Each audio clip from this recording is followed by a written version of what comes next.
Esiet sveicināti Tele2 podkāstā Bez limita. Šis ir podkāsts, kurā ar ekspertiem runāsim par jēgpilnu interneta lietošanu, jeb to, kā modernās tehnoloģijas ietekmē mūsu ikdienu, attiecības, darbu, ģimenes dzīvi un veselību, kā arī sarunāsimies ar aizraujošiem uzņēmējiem par personības lomu biznesā, jo kā nekā, bizness sākas ar cilvēku. Nesēdi telefonā starpbrīdī. Šis ir ļoti vērtīgs temturs, kas ir parādījies sociālajos mēdījos, pateicoties Tele2, ar domu aicināt pievērst uzmanību tam, kā bērni patērē viedierīces skolā starpbrīžos. Es sarunāšos ar Lienu Hačatrianu. Sveika, Liena! Sveika! Liena ir psiholoģijas zinātņu doktora, pētniece, un mēs runāsim par to, kas tad īsti notiek ar bērna kognitīvajām spējām, ja tiek izmantots, piemēram, vietālrunis starpbrīžos. Tele2 kopā arī ar pētījuma aģentūru Norstat veic aptauju par to, ko skolotāji, ko vecāki, ko paši skolēni saka par telefonu lietošanu skolā, jo es saprotu, ka mācību nolūkos reizēm patiesi tas tiek izmantots, bet kā ir ar starpbrīžiem? Viens no pirmajiem jautājumiem, kas ir radies arī skatītājiem sociālajos mēdījos, tad, kad Tele2 par šo runāja, vai nevar Liena darīt tā, ka vienkārši skola aizliedz un viss, liekam nost un ko mēs ņemamies? Var darīt. Tā ir tā īsa atbilde, jā, var tā darīt. Bet es domāju, ka tas svarīgākais, ka tā diskusija notiek. Un, manuprāt, vislabākais jau veids ir, ka to izdiskutē un ka tās visas puses arī saprot, kāpēc tie ierobežojumi ir nepieciešami. Tas ir tas veselīgais, manuprāt, tas ceļš, jo, protams, varētu jau vienkārši arī aizliegt, jo ir kaut kādi pētījumi, kas pasaka, ka tas tādā vienā vai citā veidā ietekmē skolēnu domāšanu un mācīšanos. Tas, ko man ir aptaujas arī dati, tas, ko saka vecāki, 80% saka, ka būtu vēlams ierobežot telefonu lietošanu starpbrīžos. 95% skolotāji arī piekrīt. Arī paši patiesībā skolēni saka, ka tas telefons starpbrīžos mēdz traucēt. Bet tas, ko viņi saka, ka mazākajās klasēs vajadzētu aizliegt, un tad vecākajās klasēs tomēr, lai tā paliek brīva griba. Kā šāda telefona lietošana starpbrīdī ir saistīta ar mūsu koncentrēšanās spējām? Labi, pieaugušiem noteikti tā ir viena lieta, bet tādam bērnam, pusaudzim pavisam cita lieta. Tā ir, tas prāts ir uzbūvēts tādā veidā, ka skolēns mācoties, protams, patērē nozīmīgi savus smadzeņu resursus. Un, ja no vienas puses tā ilgtermiņa atmiņa, tas, kur mēs ilgtermiņā noglabājam visas zināšanas, visu, ko mēs protam, mākam un zinām, viņai nav tāds šausmīgs ierobežojums. Mēs varam dzīves laikā ļoti, ļoti daudz ko apgūt un iemācīties un tur noglabāt. Bet, lai tur tā labi noglabātu tajos ilgtermiņa plauktiņos, ir jābūt kaut kādam brīvam tam resursam, smadzenītēm, lai viņas nav pārslogotas ar lieku informāciju. Un te ir tas paradoks, ka mācību tā slodze patiesībā stundas laikā, tas visa mācīšanās, jaunas mācību vielas apguve, dažādu uzdevumu pildīšana. Tā visa ir slodze smadzenēm, mūsu prātam tā ir kognitīva piepūle. Un tas patiesībā ir jāpieņem, ka tas ir normāli. Mācīšanās tā ir slodze. Un tas ir viens. Bet ko tas nozīmē? Tam nāk līdzi tas, ka ir nepieciešams laiks arī atpūtei. Un tas starpbrīdis, tas ir tas labākais laiks, kad tas bērns var atpūtināt savu prātu patiesībā. Pārslēgties. Jā, arī pārslēgties, un ko rāda arī dažādi kognitīvo zinātņu pētījumi, jo kognitīvās zinātnieki diezgan daudz pēta visu kaut ko par to, kā skolēni mācās, kas ir tās efektīvākās metodes arī stundas laikā.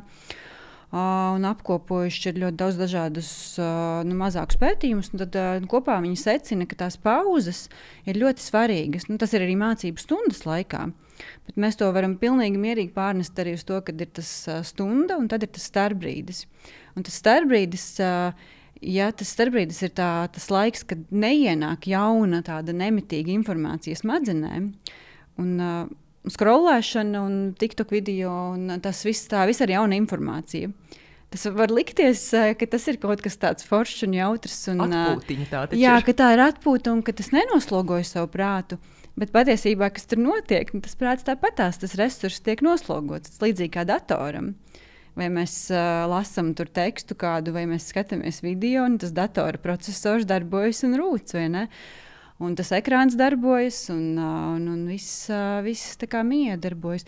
Tā kā tas ir par šo arī, ka, lai to darba atmiņu un mūsu uztveri nenoslogotu tā nemitīgi bez tās pauzītes, tad ir nepieciešams tas starpbrīdis, kur arī bērns atpūšas. Man ļoti patīk, kā Tele2 saka, ka telefonam ir sava vieta un savs laiks. Tas nenozīmē, ka, ja mēs runājam par viedierīču ierobežošanu skolā, ka mēs atsakāmies no tehnoloģijām, ka nebūs vairs ne interaktīvu tāfeļu, un šīs ir nenormāli svarīgi ir to nošķirt, ka mums ir divas dažādas lietas. Viena lieta ir tās tehnoloģijas izglītībā kopumā, un tehnoloģijām izglītībā tādā saprātīgā un efektīvā veidā ir jābūt. Un, mēs nevaram, mūsu bērni ir jau tā paudze, kur jau ir uzauguši ar tehnoloģijām, viņiem tas viss ir dabīgi un viņi to lietos arī nākotnē. Un, viennozīmīgi no mūsu bērniem vismaz kaut kādi noteikts procents būs arī tie, kuri izgudros jaunas tehnoloģijas. Un, lai to darītu, viņiem ir jāpārzina tās tehnoloģijas. Viņiem ir jābūt lietotājiem, un viņiem jābūt arī radītājiem, kas spēj radīt kaut ko jaunu. Un tā ir tā viena lieta, tehnoloģijas izglītībā, kas mācību procesu var padarīt interesantāku, interaktīvāku. Mums ir ļoti labi piemēri arī, teiksim, tāpat ķīmijas, piemēram, kaut kādas molekulas vai lietas, ko fiziski ar acīm nevar redzēt. Un, ja klasiski mums būtu uzzīmēts tur, tās molekulu attēliņš, tur, un ir tā formula, kas ir uzrakstīta, ķīmijas formulas pierakstā, un tad mums ir nosaukums, tās ķīmiskā savienojuma, piemēram, ūdens kaut vai. Un tagad ir iespēja, teiksim, kad interaktīvi mums parāda tās vizualizācijām, tās molekulas, kā tur miedarbojas, kā tur savienojas kaut kas vai nesavienojas. Un šis ir tas veids, kas arī atvieglo mācīšanos un padara viņu tādu interesantāku arī tiem mūsdienu bērniem. Un vienlaikus mēs šo izglītību, tehnoloģijas izglītībā nodalām no tās telefona lietošanas, kad es nemitīgi vienkārši scrollēju, tikai patērēju saturu, ko radījis ir kāds cits. Un es vienkārši nepiedomājot, neanalizējot, neiedziļinoties tajā. Un patiesībā tajā laikā tādas spriešanas, savas spējas iespējams tas skolēns neattīsta. Gluži otrādi varbūt. Bet kā uzdevums būtu vairāk domāt par to, cik daudz bērns, pusaudzis vai jaunietis patērē saturu, lietojot viedtālruni, ģimene, skola, kāds ir tas pienākumu sadalījums? Jo man šķiet, ka tomēr ģimenē ir lielākā nozīme. Skola ir tikai daļa laika, ko mēs tur pavadām. Jā, ģimenē jau ir tas pirmais arī, tas tagad ir tie digital natives, tie bērni, kā viņus sauc, ka viņi jau ir piedzimuši ar tehnoloģijām. Un patiesībā bērni jau, es domāju, daudzi nesasniedzot pat 1 gadu vecumu, jo viņi jau iepazīst telefonu vai kādu no ierīcēm vai kaut vai televizoru. Un tad, protams, ka ģimene ir tā pirmā vieta, kur tas bērns gan iepazīstas ar tehnoloģijām, gan kur viņam vajadzētu saprast vismaz tādus pamatnoteikumus. Kas ir par daudz, kas nav par daudz, kad drīkst, kad nedrīkst. Un skola, protams, to var papildināt tālāk. Un, bērnu dārzs, kur es nevaru iedomāties situāciju, kur bērnu dārzā bērnam būtu telefons līdzi uz bērnu dārzu. Man liekas, tas vienkārši tā kā, neredzu tam nekādu, piemēram, pamatojumu. Bet, lūk, tas, kas ir svarīgi, manuprāt, ir tā saskaņa, ka ir tā saskaņotība starp to, kas notiek skolā un ģimenē. Lai nav tā, ka varbūt viena vieta ir tā, kur ir tāds, ļoti, ļoti stingri tie noteikumi, un tad ģimenē vispār nav nekādu noteikumu. Vai arī grūti iedomāties pilnīgi pretēju situāciju, kur ģimenē pilnīgi nedrīkst, un tad skolā tikai drīkst. Bet arī kaut kādai saskaņai jābūt ir arī tajās abās pusēs. Vai tāds totāls aizliegums darbojas? Ka mēs pavisam aizliedzam. Kā tas ietekmē? Es nezinu.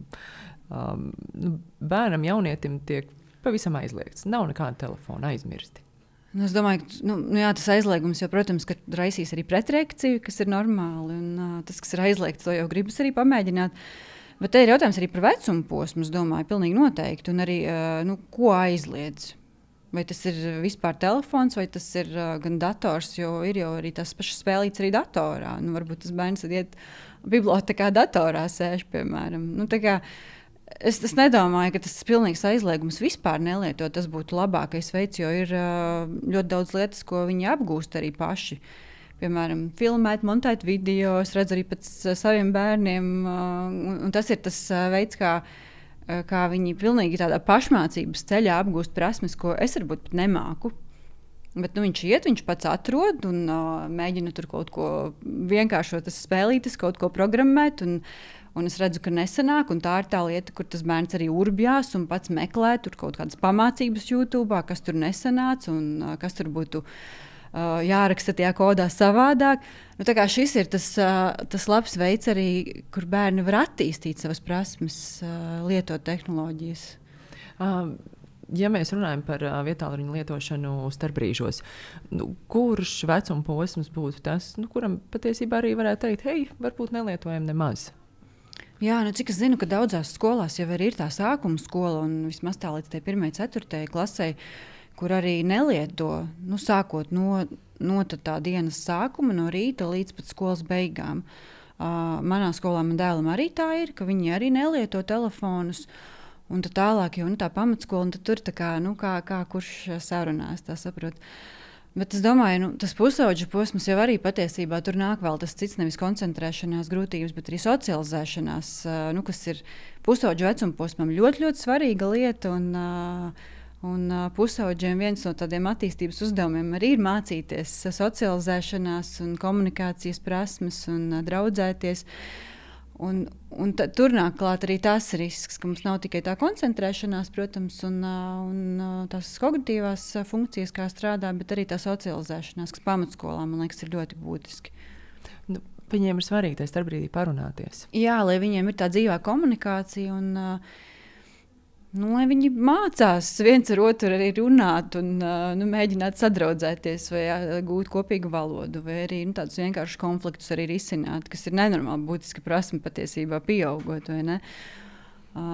Tā kā jā, tur es patiesībā redzu, ka visos vecumposmos tur var tie ierobežojumi arī strādāt pozitīvi. Ko tu pati darīji skolā starpbrīžos, tu atceries? Man tā liekas, tagad es tāpat jāpadomā, man liekas, ka mēs vairāk staigājām pa skolu vienkārši starpbrīžos.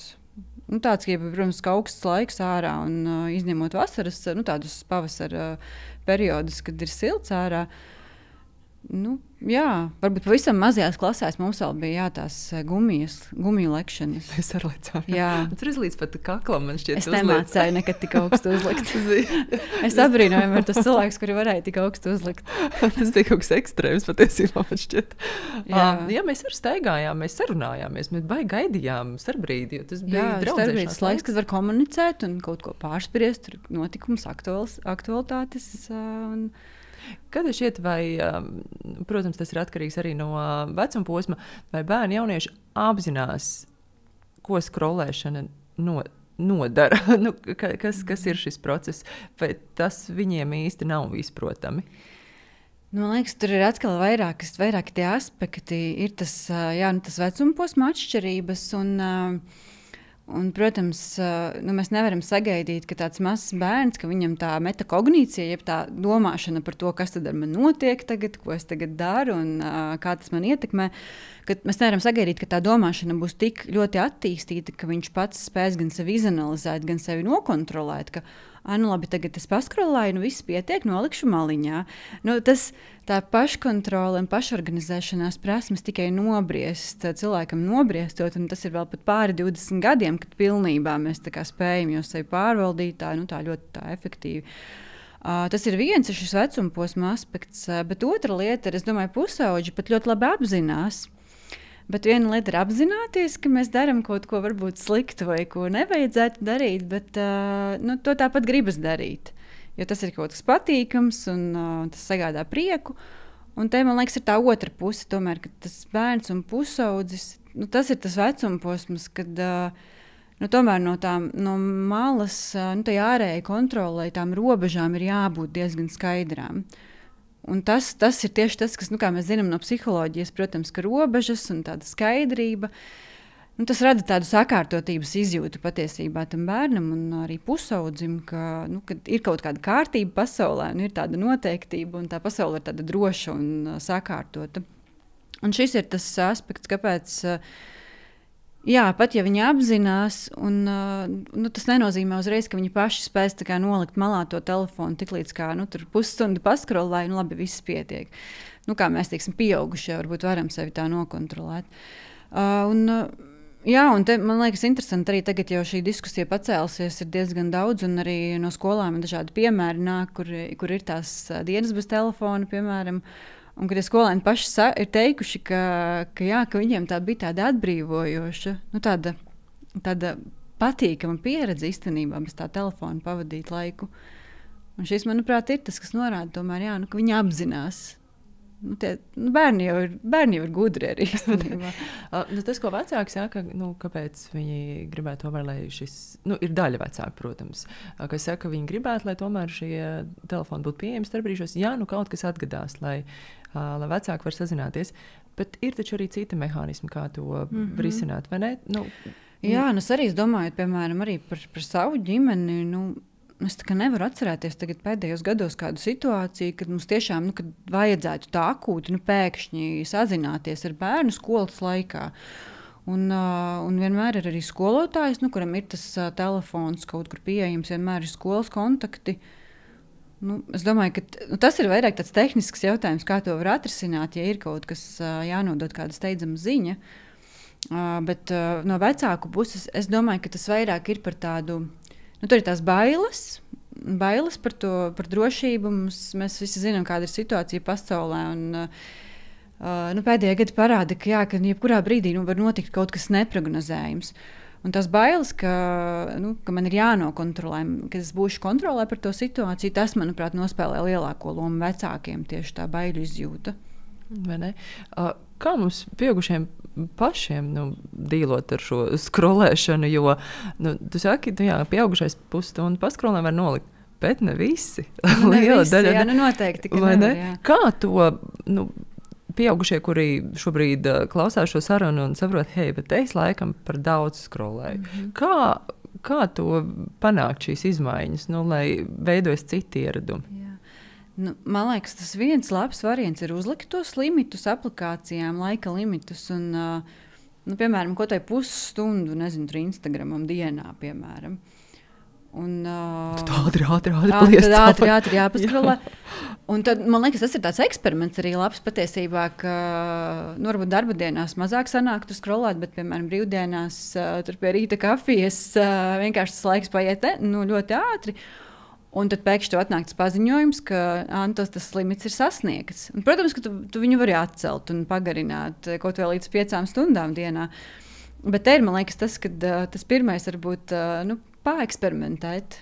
Nevis mēģināt mākslīgi uzņemt laiku, cik es tagad sēžu, bet tiešām uzlikt to limitu un paskatīties, vai tas man pārsteidz, ka tas limits tika sasniegts tik ātri. Un tad saprast, bet tā pusstunda ir pagājusi tiešām jau.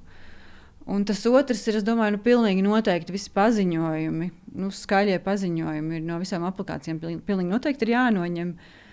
Lai tas ir tāds, ka tad, kad es pats izlemju, ka man tagad ir jāpaskatās, vai man ir kādas ziņas, tad es ieju. Un ka tas man nenāk vienkārši non-stopā visu laiku no visām pusēm. Ka neģings telefons. Jā, pilnīgi noteikti. Man liekas, tas ir tas, es pat domāju, ka tas ir tāds... tāds digitālās higienas pamata elements, vienkārši, kam ir jābūt, ka tu esi tas noteicējs, ka tu tās ziņas lasīsi, nevis tas telefons ar savu to pīkstienu vai vibrāciju, ka tas nosaka to. Cik daudz laika aptuveni ir nepieciešams, es nezinu, bērniem, pieaugušiem atšķiras, lai mēs no vienas darbības pārslēgtos uz citu? Piemēram, ir bijusi mācību stunda, ir bijusi ķīmija, tagad ir starpbrīdis, un nākamā būs latviešu valoda. Un tur ir tas starpbrīdis, un tur parādās, piemēram, telefons vai neparādās. Cik daudz smadzenēm vajag laika, lai pārslēgtos starp darbībām? Taču nav tā, ka mēs uzreiz un pilnīgi ar pilnu atdevi varam pieslēgties, piemēram, mācībām. Jā, tieši tā, un tāpēc tā pauze ir nepieciešama ļoti. Un, ir daži pētījumi, kas ir bijuši arī, kur Tieši tas telefons ir bijis kaut kur blakus tā uzdevuma veikšanas laikā. Dažādi ir uzdevumi, teiksim, kur ir kaut kāda informācijas analīze vai tur, kur jāpieslēdz prāts, respektīvi tādi kognitīvi uzdevumi. Un ka ir kaut kāds 10-15 minūtes, par ko tiek runāts arī, bet es domāju, ka tas ir arī individuāli, protams. Bet tas ir tas laiks, kad jābūt tam tukšumam. Kad tāds ne tukšumam vispār, protams, dzīvē, bet ka mums nenāk visu laiku non-stopā atkal un atkal informācija smadzenēm. Tur tā pauze tad notiek. Un kāpēc tā pauze ir svarīga? Jo tā pauze ir tas laiks, kad tas tikko apgūtais, tās 40 minūtes, kur mēs visu laiku mācījāmies, tagad, matemātikā, piemēram, tur reizināšanu, iekavas un dalīšanu un visus tur darbību secību. Ir vajadzīga tā pauze, kad tas nosēžas prātā. Ir laiks smadzenītēm mierīgi apstrādāt to un tajā ilgtermiņa atmiņā ieguldīt. Nevis nākamā informācija, kas vienkārši tev ir acu priekšā. Jā. Biežākās aplikācijas, arī, kuras lietotnes, kuras lieto, arī to parādīja aptauja, ir jaunieši TikToks, YouTube. Kas ir video formāts. Video formātā, jā. Kur tev ir gar acīm viss un tā informācija mainās. Kāds ir tavs skatījums uz to, līdz kuram vecumam bērnam vispār nevajadzētu būt savam telefonam? Manuprāt, man personīgi liekas, ka līdz skolas vecumam tas īsti nav vajadzīgs, jo tas ir arī, kā arī pēc likumdošanas, viss tas bērns ir kaut kur jāpavada, viņš nevar atrasties viens pats. Bet tiklīdz kā sākas skola, es uzskatu, ka tam telefonam ir jābūt. Tīri tā, ka no rīta un pēcpusdienā arī bērni daudz kur dodas paši uz pulciņiem vai uz treniņiem, arī, kur viņi paši, teiksim, staigā. Tas vecums, tad, kad viņi drīkst to darīt, jau, protams. Tad, manuprāt, ir jābūt kaut kādam veidam, kā sazināties tomēr ar to bērnu pēc skolas. Nereti arī pieaugušie, iespējams, bērniem, jauniešiem ir līdzīgi, kas saka, kāpēc mēs esam tik ļoti turamies pie viedierīces, jo mums ir bail palaist garām kaut ko svarīgu, saucamais FOMO, jeb fear of missing out. Un patiesi mēs varam palaist kaut ko tik ļoti garām, vai tas ir tāds fenomens, tāds šķietams? Tas ir tāds fenomens, es domāju, tas ir kā kuram vairāk, kuram mazāk. Bet te redz atkal, man liekas, tam FOMO un vispār tai nemitīgai ieskatīšanai un tai arī ziņu skrolēšanai, tur ir atkal divi man liekas, aspekti būtiski. Un tas viens, varbūt, kas vairāk pusauģiem, ir tas socializēšanās, redzēt, ko citi dara, kaut ko tādu to interesanto saturu, to izklaidi. Un nepalaist garām, ka ja kaut kas interesants notiek, kaut kas tāds foršs ir noticis, tad man tas ir jāzina. Un tas otrs ir tas informatīvais aspekts. Atkal, tiklīdz kā notiek kaut kāda ārkārtas situācija, manuprāt, tas ir pilnīgi dabīgi, ka mēs ejam un nemitīgi vienkārši spiežam refresh un scrollējam un skatāmies, vai ir kaut kas jauns parādījies, vai kaut kas nav atkal noticis slikts. Un te ir te ir viens, tas nepalaist garām kaut ko foršu, un otrs nepalaist garām kaut ko ārkārtēju, un tas atkal tās bailes ir. Bailes, nedrošība, protams, bailes par savu drošību. Nepalaist garām kādu negatīvu notikumu, jo tas man ir jārēģē, ja kaut kas negatīvs notiek pasaulē arī. Tas, man liekas, ir divas tās puses, kas tur spēlē lomu. Bet vai tas nav tāds jau jauniešu komunikācijas veids, piemēram, ka viņi sanāk kopā un tad katrs kaut ko skatās un apmainās ar to, ko skatās, jo tas ir tas, ko es esmu redzējis, piemēram, ar meitas draudzenēm. Viņas atnāk un tad viņi kaut ko jādarās un tad viena otrai pārsūta, vai tā jau īsti nav tā kā komunikācija, vai ne? Tā ir digitāla komunikācija. Tas ir tāds, ka mums ir tāds vienots informācijas lauks, kurā mēs esam iespējams, un tas apmainīšanās ar digitālu saturu.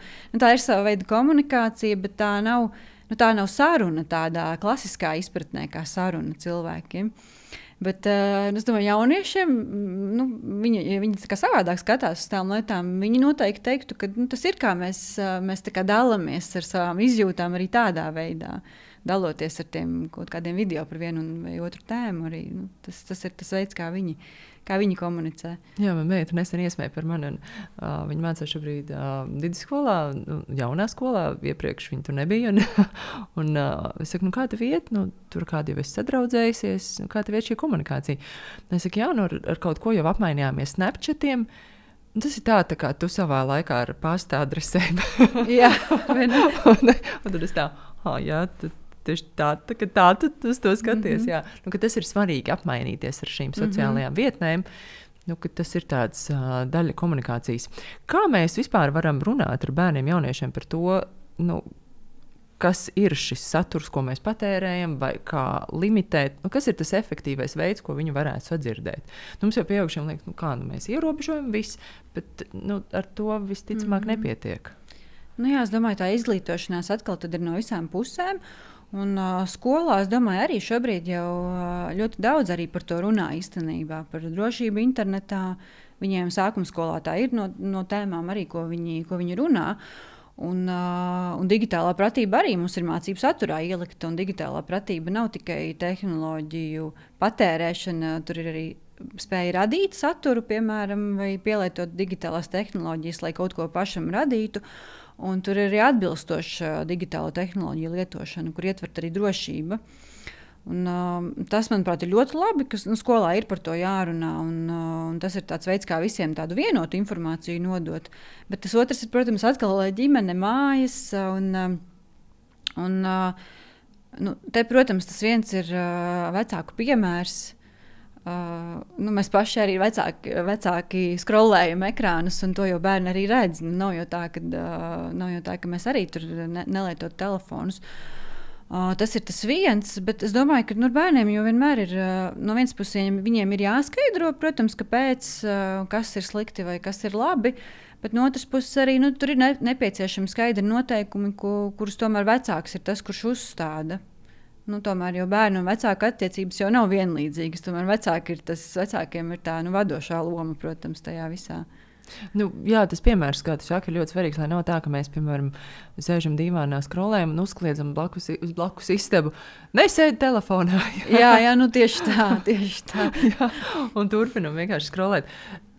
Tas nedarbojas. Tas nedarbojas bērniem, jo gribētos tā, ka, ja mēs viņiem pasakām, ka tagad ekrāna laiks beidzas, tad arī mums beidzas. Un te atkal ir tas, ka vecākiem ir tomēr savādāk. Ir bieži vien tas telefons saistīts ar darbu.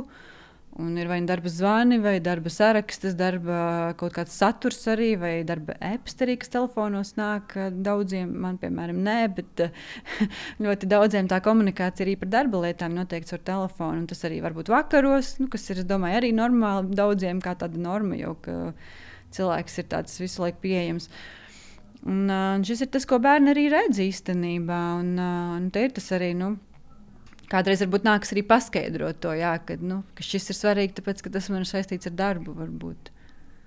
Ja mēs runājam par tādu telefonu ierobežošanu starpbrīžos, ja noņem nost, piemēram, noteiktam vecuma posmam, šobrīd ir runa par to, ka tā varētu būt sākuma skola, vai ir jāpiedāvā skolai kaut kas pretī? Ir jādod kaut kas pretī tai starpbrīdī, kam jābūt vai kas ir jānodrošina, jo vai vienkārši pusošiem pašiem bērniem jāizdomā, ko viņi tagad darīs. Es domāju, tur no abām pusēm var darīt gan, ka no vienas puses, tā ir arī visos laikos bijis, arī mums arī, tā kā skolā mācoties, nebija jau tā, ka mums tur visi piedāvāja kaut kādas izklaides. Nebija animātoru. Jā, animators nāk un tur ir piepūšamās atrakcijas starpbrīžos, kas, protams, būtu ļoti forši bērniem patiktu. Bet, es domāju, tur ir gan ka skola, protams, var domāt, un ir forši, ja skolā ir alternatīvas, ka tiem bērniem ir kādas izvēles iespējas, ko darīt, un aktīvas izvēles iespējas. Un no otras puses arī ir vajadzīgs arī klusums kaut kāds, kad tāds tukšums, lai rastos kaut kas radošs. Mēs zinām, ka ir vajadzīgs reizēm tās tukšuma pauzes, ka nav nekā, un tad rodas jaunas idejas. Un šajā sakarā īstenībā arī, ko esmu dzirdējusi, ka ir bērni, kuriem ļoti svarīgs ir tas klusums starpbrīžos.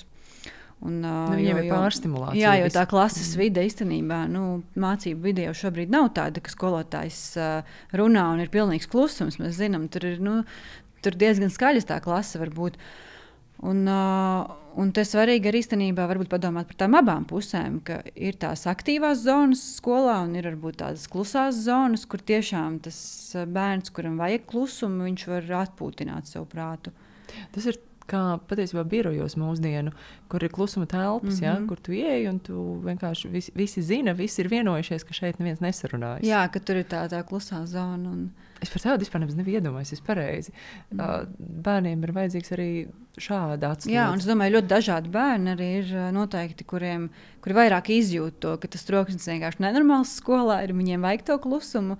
Un ir, protams, tādi bērni, kuriem tas ir tā kā normāli, un tas arī katram ir tās savas īpatnības, gan mūsu nervu sistēmai, gan pēc personības, kādi mēs esam un pēc savām spējām, un kā mēs funkcionējam, mēs esam ļoti atšķirīgi, un tas ir tas, jā, tāpēc ir forši, ja skola padomā par to, bet noteikti ir kaut kāds laiks arī, kur bērni var izpausties paši radoši. Tikai viņiem jādod ir tās iespējas, piemēram, ja viņiem uz zīmuļu un papīrs, ir liela iespēja, ka viņš sāk zīmēt, piemēram. Cik svarīgi arī, lai skolā ir tāda vieta, kur viņš var izskrieties. Tam ir nozīme, jo es jau zinu, ka skolās neļauj skriet. Tas, protams, ir saistīts arī ar bīstamību. Viens var ieskriet durvīs, nezinu, vai saskrieties, bet ir svarīgi, lai ir arī tāda fiziska izkustēšanās iespēja. Noteikti fiziskās izkustēšanās tā ir ļoti svarīga lieta, bet to jau, es domāju, var ļoti dažādi. Jā, to skriešanu pa gaiteni mēs nevarēsim gan jau realizēt skolā, jo vienkārši, ja tur tagad 500 bērni skries, tad tas vienkārši būs nekontrolējami. Bet izkustēšanās var būt arī citos veidos. Tas var būt arī vairāk uz vietas esot stāvot vai kādas citas aktivitātes. Tāpat, lekšana ar gumijām, kas kādreiz bija populāra un it kā neaizņem noteikti daudz vietas. Bet tur ir tā izlaikāšanās, izkustēšanās. Jūs teicat atļaut kaut ko tādu, vai arī uzskatīt, ka tas ir bīstami? Es īstenībā nezinu, kā tagad skolās skatītos uz gumiju lēkšanu, vai tas skaitītos kaut kas bīstams, vai tas ir tāds tā kā normāla aktivitāte, ka bērni lēkā. Kas ir tas, kas mūs tik ļoti pievelk viedierīcei? Mēs emocionāli piesaistamies. Kas ir tas, kāpēc mēs tik ļoti gribam tur būt? Jā, ir arī tā emocionālā piesaiste telefonam. Tagad to pēta arī patiesībā no psiholoģijas, jo ka ir tā, un ir cilvēki, kuriem tā ir augstāka, un viņiem rodas tā emocionālā piesaiste, ka tas telefons ir kaut kas, kas dod, līdzīgi kā pēc piesaistes, mēs zinām teorijas, tas dod kaut kādu drošību, tādu emocionālo labsajūtu arī. Un, protams, tas viss saturs arī, atkal tā visa informācija, un otrais tas socializēšanās aspekts, ka mums ir tā ilūzija, ka mēs esam socializējušies ar citiem cilvēkiem, pat ja mēs neesam, bet ir šie fenomeni arī, kas tiek pētīti, jā, tā piesaiste telefonam, tās pāradraudzības, ka mums šķiet, ka mēs to cilvēku jau tik labi pazīstam, tikai tāpēc, ka mēs viņam sekojam sociālos tīklos. Un tas viss dod tādu emocionāli patīkamu pieredzi, protams, un tas, es domāju, tas viennozīmīgi ir tas saistošais. To iespējams kaut kā mazināt? Ir iespējams mazināt šo emocionālo piesaisti. Es domāju, tas ir tas, ja tam cilvēkam ir dzīvē tā kā ļoti tādas tuvas attiecības, labas, un arī un otrs puses atkal tas aizņemtības faktors, ja ir ļoti aizņemta tā dzīves ikdiena, tad bieži vien ir tāds dienas, kad nav bijis ļoti daudz laika paskatīties tajā telefonā. Un ja ir tāds, ka nekas īsti nenotiek, tā ikdiena varbūt ir garlaicīga, un tad, protams, ka ir arī vēlme vairāk arī tur iedziļināties. Tas noteikti ir par tādu reālu, tādu fiziskās dzīves dzīvošanu īstenībā. Gan fiziskās aktivitātes, gan arī socializēšanās. Tas, es domāju, tas vienīgais, kas aizvieto. Un arī, piemēram, ja es ārā kaut ko pie mājas tur rušinos vai, es nezinu, grābju lapas, piemēram, es tajā brīdī pilnīgi noteikti nedomāju par telefonu. Telefonu turētājs uz grābekļa. Es domāju, pilnīgi tas noteikti nav vajadzīgs.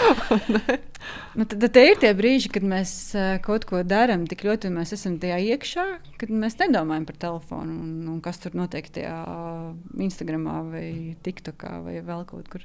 Ne, tad, ja mēs runājam par bērniem, tad parūpēties, lai ir pulciņi, lai ir kaut kas ārpus skolas aktivitātes, kaut kāds, kas aizrauj. Vai ne? Tas ir tas, kas varētu atturēt no tās skolēšanas. Noteikti, jo es uzskatu, ka bērniem noteikti ir nepieciešams gan sportiskas aktivitātes, gan tādas radošas. Un tas radošais, tas ir tas, kas kuram ir.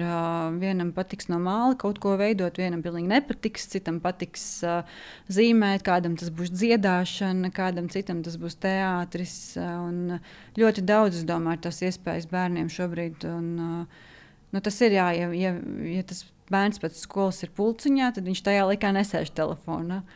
Ja viņam tajā dienā nav pulciņš, tad, protams, tas ir normāli, ka viņš izklaidēsies tā, kā viņš vēlas tajā brīdī. Out of topic. Kā tu skaties uz mākslīgo intelektu un tā nozīmi vispār arī tādos mācību procesos un nezinu, mūsu ikdienā, jo tas ir ļoti klātesoši, arvien vairāk klātesoši. Tas, ko es esmu lasījis, ka nereti vairāk pusauģi jaunieši saka, kāpēc man tas ir jāmācās, taču manā vietā daudz ko izdarīs. Kā tu šo skaties? Šis ir ļoti, ļoti svarīgs temats, par to mēs varētu atsevišķi vēl runāt vēl un vēl. Tas šobrīd tiek arvien vairāk aktīvi pētīts izglītībā, un tas tiek pētīts, protams, no tādas izglītības metodoloģiju viedokļa, metodiku viedokļa, tad tas ir, kādas tad foršas paņēmienus lietot no mākslīgā intelekta, tā ir tā viena lieta, bet otrs, kur tie pētījumi sākas, ir par spriešanu, tieši par domāšanu, kā mākslīgais intelekts, tā lietošana, kā saistās ar domāšanu un spriešanu. Un tur patiesībā tā viena ļoti būtiska lieta, kas ir jāsaprot, ka mākslīgā intelekta laikmetā tādas labas spriešanas prasmes, spēja pašam spriest, būs tikai arvien vairāk un vairāk svarīgākas. Un, protams, mēs varam faktus un visādus tādus plaši informāciju ļoti daudz apgrābstīt un daudz ko uzzināt un savilkt kopā, bet tā labi padziļināti spriest par to var tikai tad, ja ir pašam tādas pamatzināšanas konkrētā jomā. Piemēram, mākslīgajam intelektam, ChatGPT, lai mēs uzdotu labi precīzu jautājumu, ko mēs gribam no viņa dabūt ārā. Mums ir vajadzīgs kaut kāds pamats, tādas pamatzināšanas, kaut vai pamatkonceptus jāpārzina, par ko vispār prasīt. Un tad, kad tas pamats ir, tad mēs varam tālāk jautāt tam mākslīgajam intelektam, viņš kaut ko atbild. Bet arī šī atbilde ir jāvērtē. Šīs ir atkal spriešanas prasmes. Izvērtēt vispār to ticamību arī, jo tur var būt kaut kādas nianses, kas nav pilnīgi precīzas. Un tā ir tā analīze arī, ko ļoti labi ar mācību procesā arī izmantot īstenībā, ka skolēni vai studenti analizē to ChatGPT dotās atbildes par kaut kādām tēmām. Tā ir patiesa informācija. Jā, un arī analizē pēc būtības, teiksim, tad... kāpēc, teiksim, tur, piemēram, pajautājot kādu piemēru, kāpēc, piemēram, tas viena vai otra lieta, piemēram, parādījās kā svarīgākā, vai tā tiešām ir, piemēram, pēc teorijas. Bet, lai to visu darītu, pirmkārt jābūt pamatzināšanām tajā jomā. Vienalga, kur tas ir, vai tā ir matemātika, psiholoģija, fizika vai vēsture, vienalga kas. Un jābūt šī spējai un tādām prasmēm tad analizēt tālāk to informāciju un to vērtīgo reāli tiešām paņemt un izmantot to, ka man ir tā, ka daļu pasaka priekšā, ka man nav jāizlasa varbūt tur 300 lapas, es paprasu apkopojumu un it kā liekas forši, vai ne? Es izlasu tur 2 rindkopas, esencīti, bet tāpat laikā padziļinātas zināšanas es no tā neiegūstu. Tā kā tiešām, kas būtu padziļināti, lasīs tās 300 lapas puses ar to, lasot lēni, tā kā domājis par to, tā kā pamazām ieguldījis tajos savos plauktiņos zināšanu, ielicis, teiksim, tā kā es izlasīju par to, tas man sasaistās ar to, ko es jau zinu, es izlasīju tagad šito, to es varu ielikt atkal citā plauktiņā. Un šis ir tas, kas ir ļoti jāņem vērā īstenībā, ka tās skolēnu spriešanas prasmes būs ļoti nozīmīgi attīstīt tieši mākslīgā intelekta laikmetā. Jā, man patīk tas, ko pētnieki arī saka, ka tas, ko iedod šis mākslīgais intelekts vai ChatGPT, ka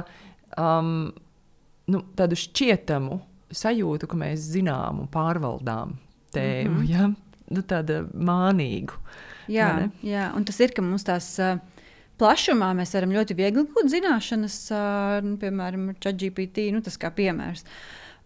Bet padziļinātas zināšanas, tik viegli eksperta statusu mēs nevaram iegūt no ChatGPT pilnīgi noteikti.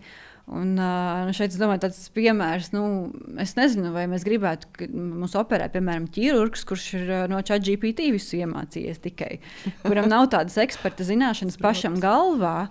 Piemēram, tajā situācijā, operācijas laikā viņš nevarēs, viņam nebūs laiks prasīt. Viņam būs netīras rokas. Jā, un viņam ir lietas, kas ir vienkārši jāzina, kā darīt. Un tās ir zināšanas, tas ir gan faktu zināšanas medicīnā, gan procedūras zināšanas, kas ir kā tieši ko dara. Un tas ir viss, ko apgūst ar laiku. To nevar tā. Un tas viss būs vajadzīgs joprojām. Jā, tas noteikti būs vajadzīgs. Tur kaut kādu daļu var efektivizēt un, protams, automatizēt, un tas viss ir forši, to vajag izmantot. Bet tādu labu eksperta līmeņa spriešanu, es domāju, ka mums paliks tādi cilvēki, kuri būs tie patiesie eksperti īstenībā, kuri tiešām paši zina daudz ko. Un tad iespējams būs cilvēki, kuri vienkārši visu kaut ko salasa tās informācijas druskas no visurienes. Paldies tev par šo sarunu. Tas, ko es sadzirdēju, un es ceru, ka arī jūs sadzirdējāt, ja jūs esat vecāki, ka tā telefona lietošana, tie noteikumi un ieradumi veidojas mājās. Ja, skolai noteikti ir būtisks pienesums, un arī tur ir jāievēro noteikumi, bet tās pamatlietas mums ir jāsaprot mājās, un arī mums pašiem pieaugušiem sevi jāpieskata, cik daudz mēs ko patērējam un kāda ir mūsu ieraduma. Un tāda nokliekšanās uz blakus istabu nesēja telefonā. Tas nestrādā. Ja tev šī saruna bija vērtīga, nosūti to kādam, varbūt kādam savam draugam, nezinu, paziņam, kam arī būtu svarīgi to dzirdēt. Un mēs jau tiekamies citā reizē. Paldies! Paldies!